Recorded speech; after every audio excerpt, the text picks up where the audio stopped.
Just wanted to do this quick video to give you guys an update on what's going on around the association. What we have is a situation with the Nuggets right now. They actually have two injuries that are pretty notable. So the first injury, which I thought was going to be, more dramatic or a bigger impact in the game between the Nuggets and the OKC Thunder, but Joker Nikola Jokic hurt his elbow at some point, I think in the first half. He was clearly impacted by it. His shooting throughout the game, I saw him miss a couple of free throws in consecutive attempts. I saw a couple of moments where clearly he was impacted by the injury. It impacted his scoring ability, but he still dropped 24 in the game, 13 rebounds, 9 assists. So it was definitely impacting him negatively, and it impacted his ability to play effectively. So that's something that we're going to have to watch. I don't really think he missed any time.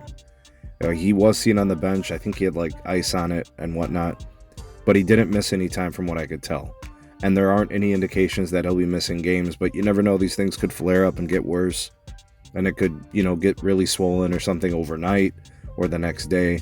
I'm not sure about their next game and his availability, but that's something to monitor very closely.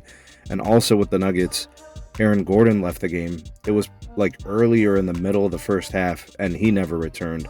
I'm not sure about the nature of the injury, but that's something to watch because he's one of those glue guys for them, right? He's a really important defender on their team. Timely shots, getting points around the bucket, and that would be huge for them. They simply don't have the depth to replace guys like Aaron Gordon. And then if Joker misses time, we're talking about an MVP candidate. You just don't replace that. So we're monitoring those injuries closely. The Thunder ended up winning the game, 127-103. It was close up until the very end. So we'll continue to kind of monitor that situation with those injuries. So a score of 127-103.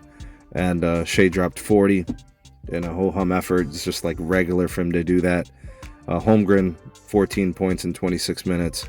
Those are kind of the standout performances. J-Dub, 26 in 38 minutes, 9 rebounds, 8 assists. So he was a pretty good performer. And to kind of, put a cap on today's video is the injury to LeBron James. We do have some disclosures for LeBron. Looks like he's gonna miss 1 to 2 weeks with a groin strain. And if you guys remember, LeBron did have a groin strain a handful of years ago. I believe in the first season he was in LA. That one is important to watch because for LeBron, he's 40 years old.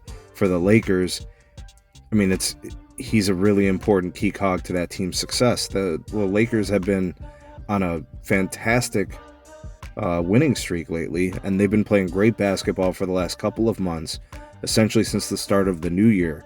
And LeBron's been a huge piece of that. He's been a contributor, obviously, in the scoring side, but his defense and, kind of just contributing in all those ways, like rebounding and, his ability to pass and all that, it can't be overstated. So Luka's going to be carrying a lot of that additional responsibility, obviously, on offense, which he can do, but I think defensively is where things get a little dicey. So we're going to watch the Lakers situation with LeBron. I think they'll probably play it on the safe side and probably looking at a 2-week time frame for which he will likely miss that time. So he might miss 5 games. He might miss 6 games. They might be precautionary with it. He could miss 7 games. And if they miss 5, 6, 7 games, well, then the Nuggets, I guess, could technically get past them since they're already ahead of them. I think actually they're in second.